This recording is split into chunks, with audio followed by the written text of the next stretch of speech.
I opened the door and forgot how to breathe.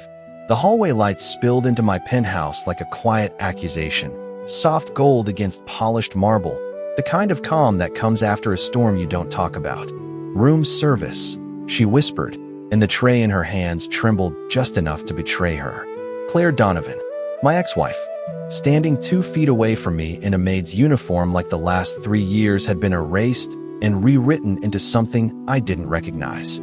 For a second, just one, I thought I was imagining her. A memory, a punishment, because the woman I buried in silence wasn't supposed to knock on my door at 2:13 in the morning. My fingers tightened around the edge of the doorframe as I studied her face, searching for something familiar beneath the lowered gaze and the carefully neutral expression. Same honey brown eyes, same soft curve of her lips, but colder now, controlled, like she had trained herself not to feel anything when she looked at me. "You've got the wrong room," she said quietly, not meeting my eyes, like she didn't know the man who had once memorized the sound of her breathing in the dark. The words should have ended it. Should have let me close the door and walk away. But my body didn't move. Because there are things you don't forget. The way her voice dips at the end of a sentence. The way her fingers curl slightly when she's nervous. The small scar just above her wrist. Hidden, but not from me. I stepped forward, slow, deliberate, like approaching something fragile that might disappear if I moved too fast. "Look at me," I said, my voice lower than I intended, rough with something I hadn't felt in years. She hesitated, just a fraction of a second. Then she lifted her eyes. And that was it. The air changed. Everything between us, the fights, the silence, the night she vanished without a trace. It all rushed back at once, pressing against my ribs until it was hard to breathe. I reached for her wrist before I could stop myself, my fingers closing around it with a familiarity that felt almost dangerous. Her pulse jumped under my touch. Fast, alive, real, not a ghost, not a memory. "You don't get to disappear," I said, the words slipping out before I could filter them, and then show up at my door. Like this. Her eyes flickered down to where I was holding her, then back up to mine, something unreadable passing through them. Not fear. Not exactly. Something deeper. "Sir," she said, steady now, too steady. "You're mistaken." The lie landed between us, thin and sharp. I almost laughed. Instead, my thumb brushed over the faint scar on her wrist, the one she got the summer we drove 600 miles with no destination and too many secrets. Her breath caught. Just enough. "Proof." "No," I said quietly. "I'm not." Silence stretched, thick and heavy, wrapping around us like it didn't want to let go. Outside, somewhere far below, the city kept moving. Cars, lights, lives that had nothing to do with this moment. But inside this doorway, time stalled. Her composure cracked first, barely visible. A flicker in her eyes, a fracture in the calm. "You should let go," she whispered, but she didn't pull away. I leaned in slightly, close enough to see the shift in her breathing, close enough to remember exactly what it felt like to have her this near. "Then tell me why you're here," I said. She held my gaze for a long second. 2, 3, and when she finally spoke, her voice wasn't steady anymore. "Because," she said, so softly I almost didn't hear it, "this is the only place they won't look for me." The words settled into my chest like a weight I could not shift. "The only place they will not look for me." I repeated it in my head, slow, deliberate, like testing a lock I did not trust. My grip on her wrist loosened, not because I wanted to let go, but because something in her voice told me this was not a game. Claire never asked for help, not even when everything was falling apart, not even the night she left. "Who is that?" I asked, quieter now, the edge in my voice sharpening into focus instead of anger. She did not answer right away. Her eyes moved past me, scanning the penthouse like she was measuring exits, counting distance, calculating something I could not see. That alone told me more than words ever could. Claire had always been careful, but this was different. This was survival. "I cannot stay out here," she said finally, barely above a whisper. "If someone sees me," she did not finish the sentence. She did not need to. I stepped back without thinking, opening the door wider, creating space for her to walk in. It was instinct. The same instinct that had once made me trust her with everything. She hesitated for half a second before stepping inside, the soft sound of her shoes against marble louder than it should have been. I closed the door behind her, and the quiet that followed felt heavier than anything outside. She stood near the entrance, still holding the tray like she needed something solid to anchor herself. The city lights poured through the floor-to-ceiling windows, casting her in pale gold and shadow, and for a moment it felt like I was looking at two versions of her at once. The woman I knew, and the stranger standing in my home. "You work here?" I asked, because it was the only question that made sense on the surface, even though nothing about this felt simple. She gave a small nod. "Temporary." Of course it was. Claire never did anything without a reason. I took a step closer, slower this time, giving her space but not distance. 3 years, I said, my voice steadier now, controlled. 3 years, and this is how you come back into my life. Her fingers tightened around the tray. I saw it. She did not want me to. "I did not come back for you," she said. The words landed harder than they should have. Not because I believed them, but because a part of me still remembered what it felt like when she used to say my name like it meant something. I let out a quiet breath, running a hand through my hair, trying to ground myself in something real. "Then you picked the wrong place," I said. "This building, this floor, this room. None of that happens by accident." Her eyes lifted to mine again, and this time there was something there I had not seen before. Not fear, not distance, regret. "I know exactly where I am," she said. The honesty in that sentence cut deeper than anything else she had said, because it meant this was not coincidence. This was a choice. Silence stretched between us again, but it felt different now. Tighter, like something was about to snap. I moved closer, close enough to see the faint shadow of exhaustion beneath her eyes, the kind you do not fix with sleep. "Start talking," I said quietly, "because right now, you are standing in my home, pretending you do not know me, telling me someone is looking for you, and expecting me to believe this has nothing to do with me." Her breath hitched. There it was again, that crack in the armor. She looked down at the floor for a second, then back up, and when she spoke, her voice carried something heavier than fear. "It has everything to do with you," she said. My chest tightened. "Then explain it." She swallowed, like the truth itself was difficult to hold. "The night I disappeared," she began slowly, "was not the night I chose to leave you." My entire body went still, because I had spent 3 years believing exactly that. "Then what was it?" I asked. Her eyes did not leave mine this time, not even for a second. "It was the night someone came to me," she said, "and told me if I stayed, you would not survive it." For a second, I thought I misheard her. The words did not fit into the version of the past I had lived with for 3 years. "You expect me to believe that?" I asked, my voice quieter than before, but sharper, like something breaking under pressure. Claire did not flinch. That was what unsettled me the most. The woman I remembered would have tried to soften the moment, to explain, to reach for me. This version of her stood still, steady, like she had already paid the price for everything she was about to say. "I am not asking you to believe anything," she said. "I am telling you what happened." I let out a slow breath, turning away from her for a moment, my eyes drifting toward the city beyond the glass. Thousands of lights, thousands of lives, and somehow, everything had narrowed down to this one conversation. 3 years, I said, my back still to her. 3 years thinking you walked away because you wanted out, because I was not enough, because this life was too much for you. The words tasted bitter now, but they had been the only explanation that made sense back then. Silence filled the space behind me, but I could feel her there, feel the weight of her presence like something unfinished. "If I had wanted to leave you," she said slowly, "I would have told you."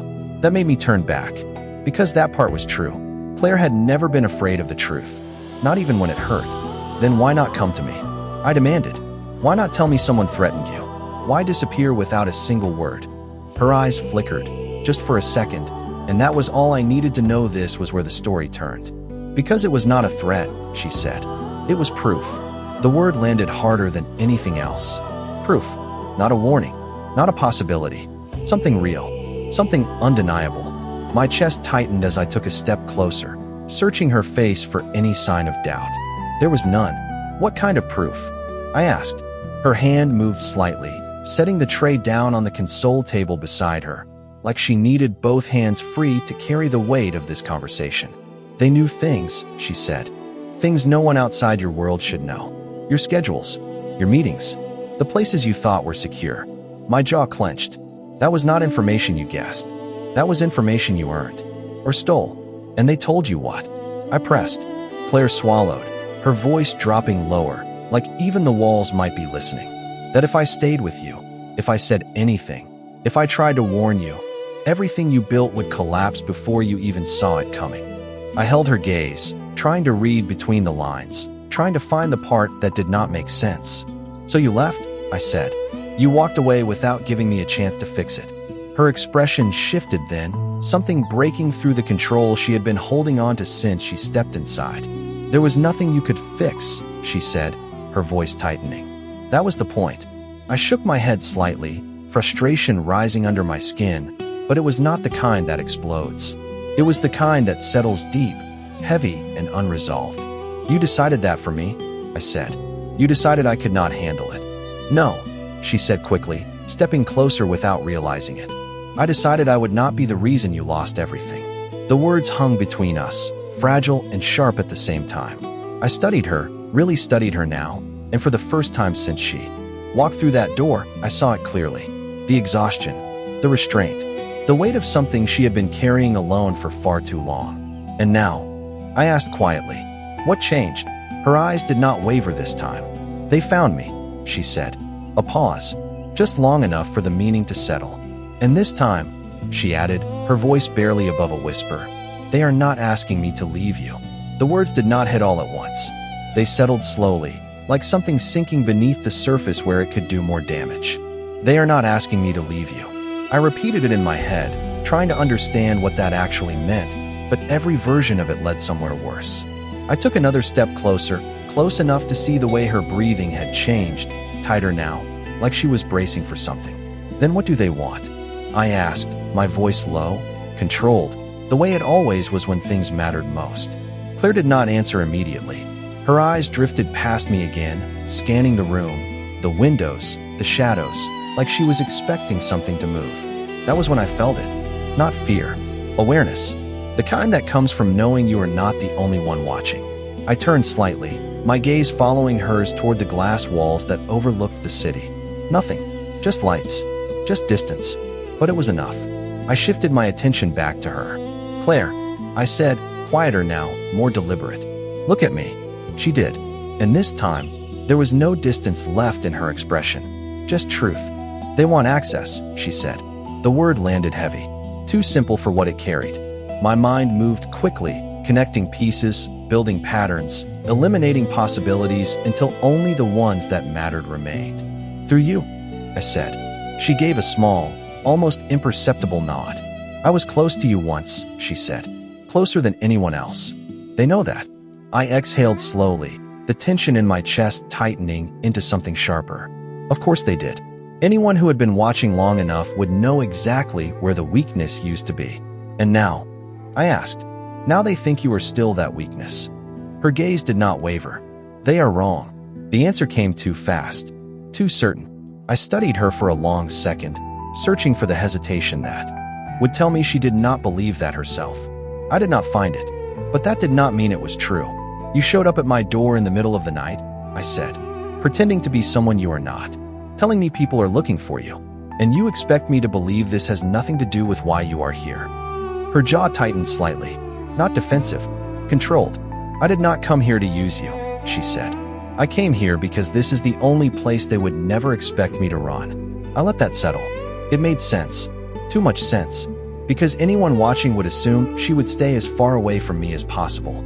They would not expect her to walk straight back into the center of everything she once left behind. So you are hiding, I said. In plain sight. Yes. The word was quiet, but there was no doubt in it. Silence stretched again, but this time it was different. Calculated. Measured. Like both of us were standing on opposite sides of something neither of us could see clearly yet. I walked past her slowly, toward the window, giving myself a moment to think, to step outside the weight of her presence and the past that came with it. The city looked the same as it always did. Unbothered. Unaware. But inside, everything had shifted. If they want access, I said after a moment, still facing the glass, then they will not stop. I know, she said behind me. I turned back to her, studying her again. But this time I was not looking for the woman I lost. I was looking at the situation in front of me, at the risk, at the possibility, at the truth she had brought into my home. "Then you staying here," I said slowly, "puts you closer to them than you think." Her eyes narrowed slightly, confusion flickering for the first time. "What do you mean?" I held her gaze, steady, unflinching. "If they are watching you," I said, "then they are already closer than you realize."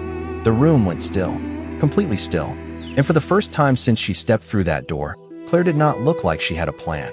Just for a second, just long enough. "Sebastian," she said, her voice dropping, something new threading through it. Not fear, not yet, awareness. Then that means I did not let her finish, because I had already reached the same conclusion. "It means," I said quietly, "you did not come here alone." The silence after my words did not feel empty. It felt watched. Claire's eyes moved again, sharper this time, scanning every corner of the penthouse like the walls themselves had shifted against her.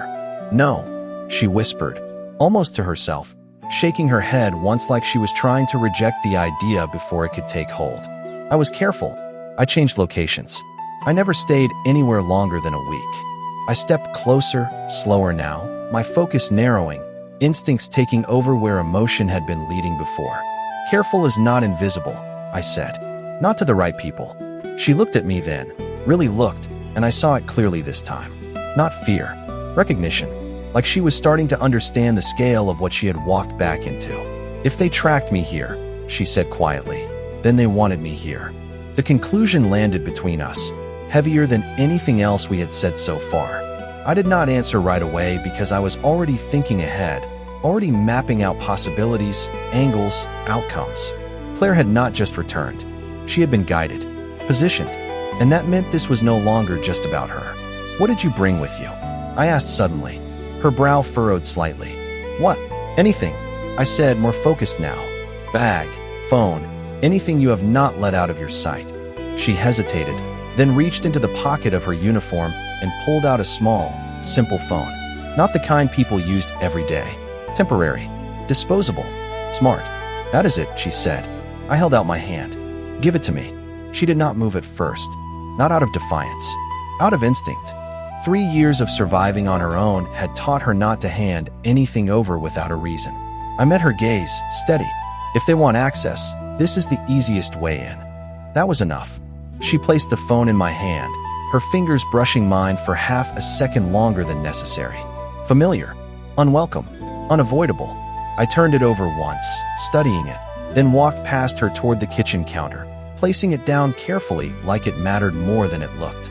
"Do not touch it." "Again," I said, "not until I know what we are dealing with." Behind me, I heard her shift slightly, the soft sound of movement echoing in the otherwise still room. "Sebastian," she said, and there was something in her voice I had not heard since before she left. "Trust." It stopped me for a second, just a second, enough to remind me how dangerous that word used to be. "You think they are already inside your system?" she asked. I turned back to her slowly. "I think if they wanted you here," I said, "then they are not just watching from the outside."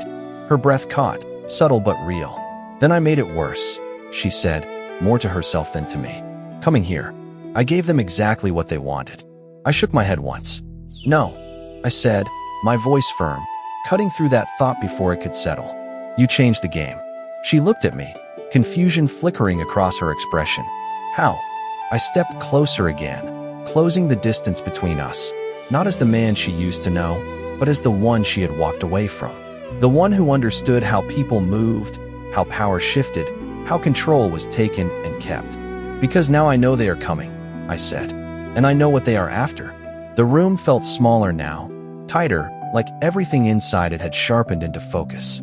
Claire's shoulders straightened slightly, not relaxed, but steadier, like she was adjusting to a new reality in real time. "So what happens now?" she asked. I held her gaze, unwavering. For the first time since she walked through that door, there was no hesitation in my answer. "Now," I said quietly, "we stop reacting.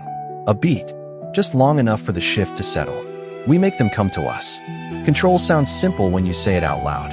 It is not. It is a decision you make before everything starts moving too fast to stop. Claire did not respond right away, but I could see it in the way she stood, in the way her shoulders squared just slightly, like she was forcing herself to step into something she had spent 3 years running from. "You want to draw them in," she said, her voice quieter now, more measured. Not fear. Understanding. I nodded once. They already think they are in control. I said, that is the advantage. Her eyes flickered toward the phone sitting on the counter, then back to me. And if they are already watching? She asked. I followed her glance, then shifted my attention back to her. Then we give them something worth watching, I said. The idea settled between us, not fully formed yet, but solid enough to build on. Claire took a slow breath, like she was weighing the cost before agreeing to anything. That means I stay, she said. It was not a question. I held her gaze. Yes. Another pause. This one longer. Heavier. Because staying meant more than just being here. It meant stepping back into a world she had fought to escape. It meant trusting me again. Or at least pretending to. You are asking me to walk right back into the same place I ran from, she said quietly. I am asking you to finish what you started, I replied. The words came out steady, but I felt the shift in the air the second they landed. Because this was no longer just about them. This was about us. Her eyes narrowed slightly, not in anger, but in recognition. I did not start this, she said. No, I said, but you are the reason it matters. Silence stretched again, but it was different now. Less uncertain, more deliberate, like both of us had crossed a line we could not step back from. Claire moved slowly, walking further into the room, her fingers brushing lightly against the back of a chair as she passed, grounding herself in something real. If I stay, she said, stopping near the center of the living space, we do this your way. I watched her carefully. There is no other way. She let out a quiet breath, something almost like acceptance settling into her posture. Then tell me what you need me to do. That was the moment everything shifted. Not when she walked through the door. Not when she told me the truth. When she chose to stand here instead of leaving again. I stepped closer, closing the distance between us until there was no space left for hesitation. First, I said, my voice low, controlled. You stop acting like you do not know me. Her expression changed slightly, something softer threatening to break through before she pushed it back down. That might be harder then. You think, she said. No, I said quietly. It is the easiest part. Because pretending had never been her strength, and it had never been mine. Her gaze held mine for a long second, and for the first time since she arrived, the distance between us felt thinner. Not gone, but fragile. What else? She asked. I turned slightly, gesturing toward the windows, toward the open space, toward everything that could be seen from the outside. You stay visible, I said. You move like you belong here. Her brow furrowed. As what? I looked at her, really looked at her, taking in the uniform, the posture, the distance she had built around herself. As someone they would never question, I said. Someone close enough to matter, but not close enough to suspect. Understanding dawned slowly in her eyes. You want me to stay in this role, she said. For now, I replied. She nodded once, the decision settling into place. And you? She asked. What do you do? I met her gaze, steady, unshaken. I remind them, I said quietly. What happens when someone underestimates me? The words hung in the air, not loud, not threatening, just certain. Claire watched me for a long second, then something shifted in her expression. Not fear, not doubt, something closer to belief. And that was when I realized something I had not allowed myself to think until now. She had not come back just because she had nowhere else to go. She had come back because, even after everything, she still believed this was the one place she might survive. And that meant one thing. Claire, I said, my voice softer now, but no less certain. She looked at me, waiting. If they think you are the way in, I continued, then they are not expecting you to be the reason they lose. Her lips parted slightly, like she was about to respond, but then her eyes shifted past me, toward the hallway behind my shoulder. The change was instant, subtle, but unmistakable. I did not turn right away. I did not need to, because I felt it too. Not a sound, not a movement, just the unmistakable sense that something had changed in the space around us. Sebastian, she said quietly, and this time, there was no mistaking it. That was fear.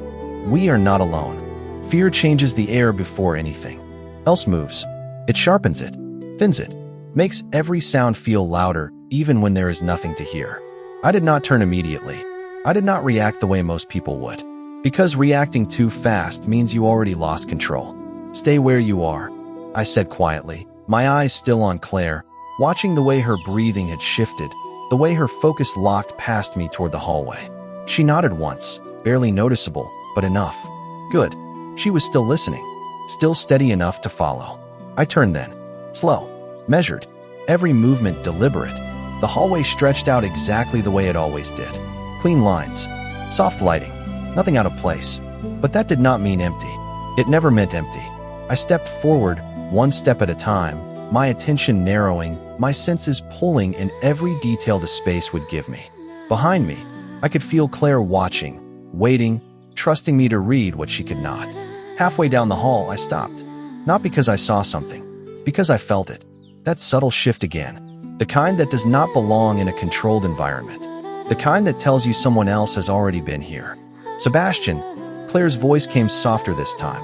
Careful, like she was afraid even sound might give something away. Do not go further. I almost smiled.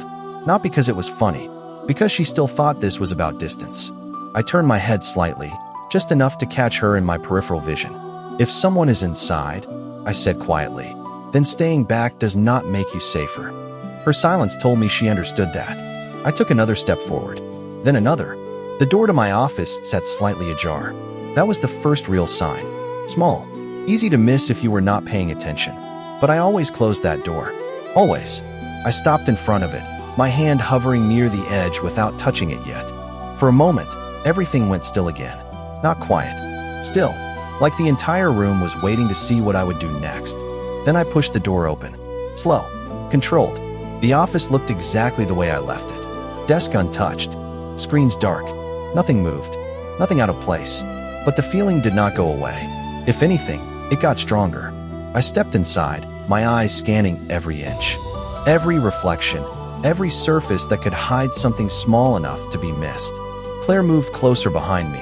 Careful, quiet, but not hiding anymore. Not now. What is it? She asked, her voice low. I did not answer right away, because I had already found it. Not by sight, by instinct. I moved toward the desk, my fingers brushing lightly across the surface, then stopping near the edge where something felt just slightly off. Not visible, not obvious, but there. I crouched down, lowering my angle, letting the light catch the surface differently. And then I saw it. Small, precise, placed exactly where it needed to be. Claire's breath caught behind me. What is that? She whispered. I straightened slowly, my expression unreadable, my mind already moving 3 steps ahead. It means, I said quietly, they did not just follow you. I turned back to her, holding her gaze steady, letting the truth settle before I said the rest. They were already here.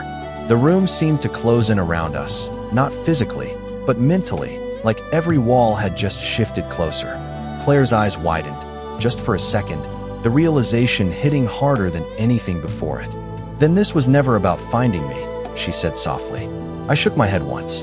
No, I replied. It was about bringing you back.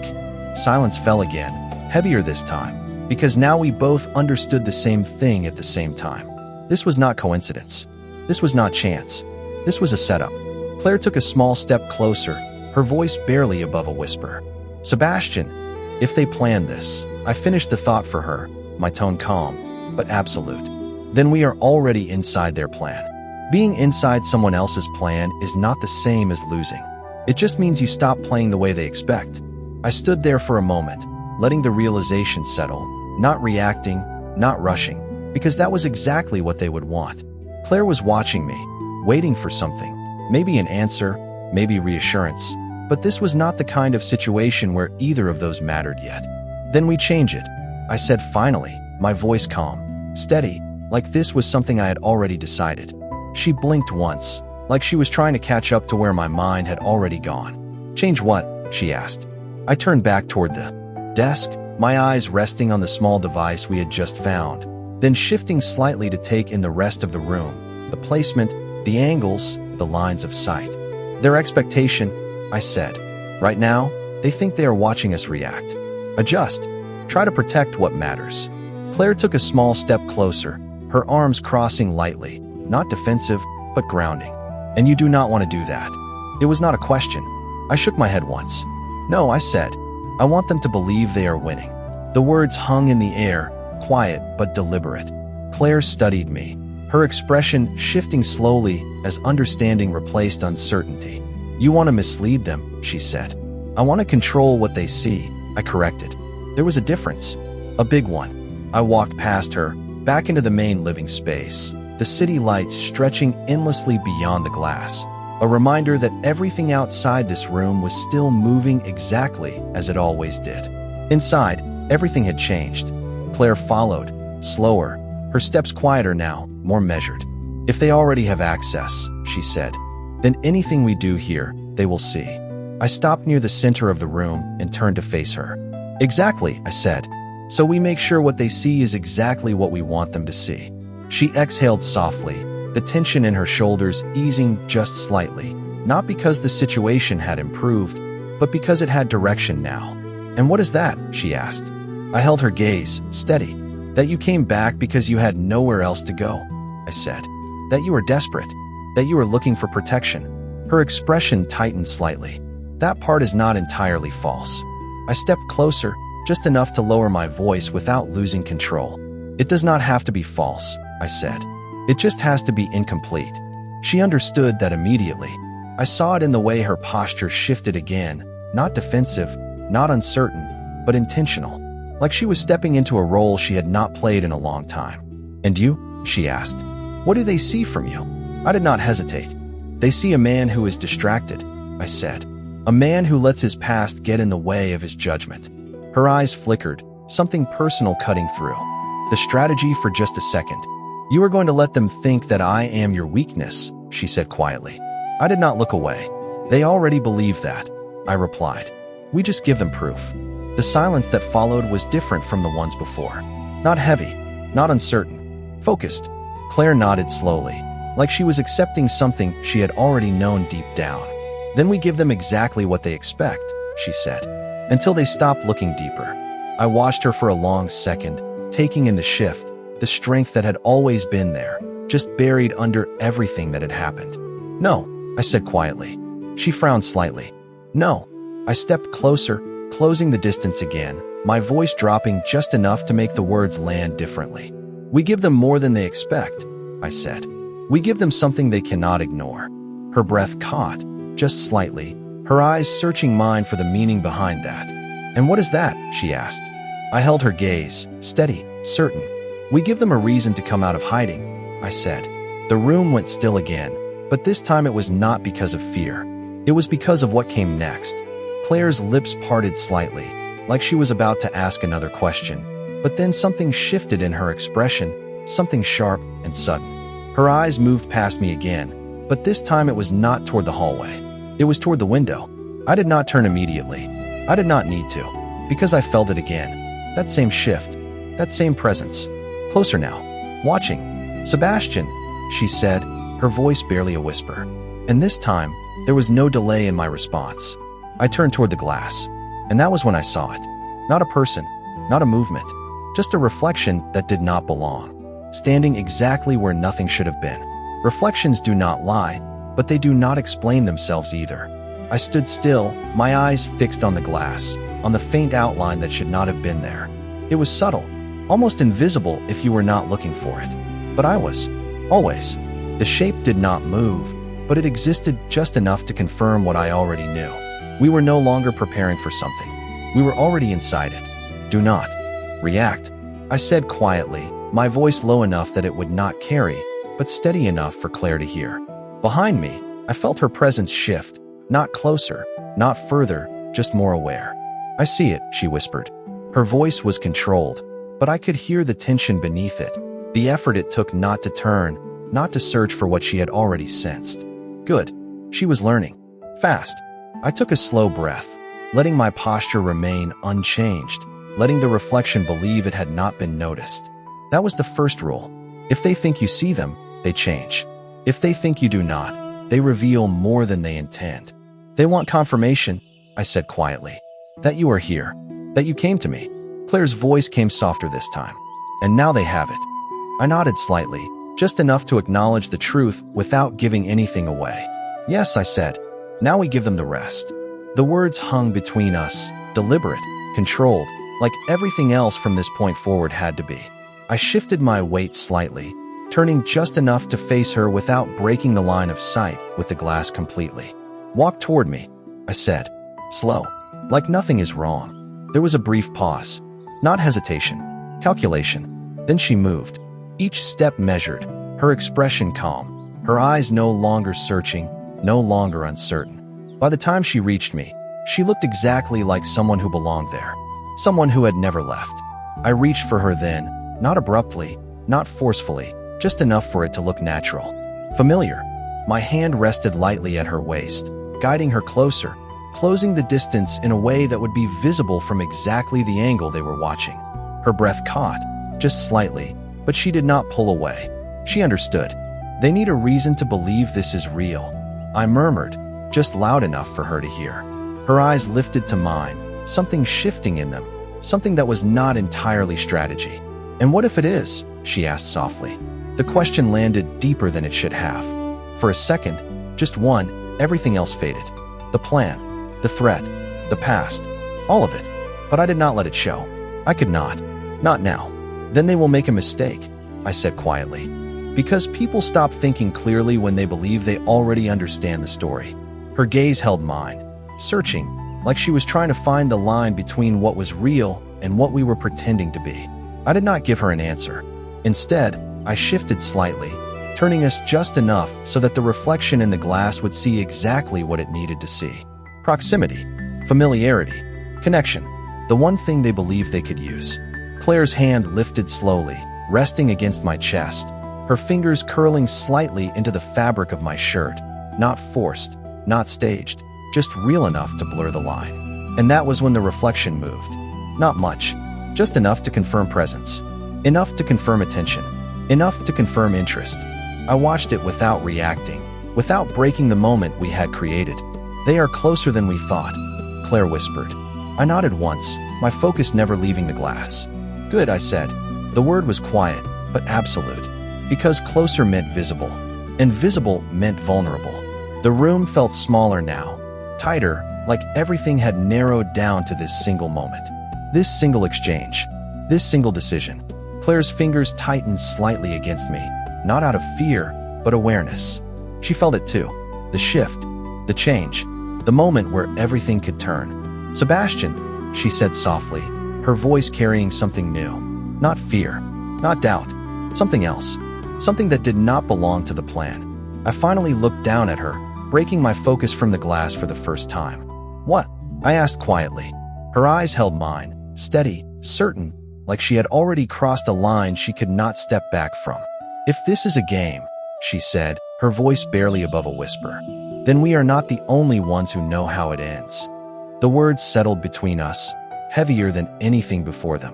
And for the first time since this began, I realized something I had not accounted for. Not the people watching, not the plan unfolding, not the risk. Her. Because Claire Donovan had never been predictable. And if she had come back into my life like this, then maybe the biggest move on the board was never theirs to begin with.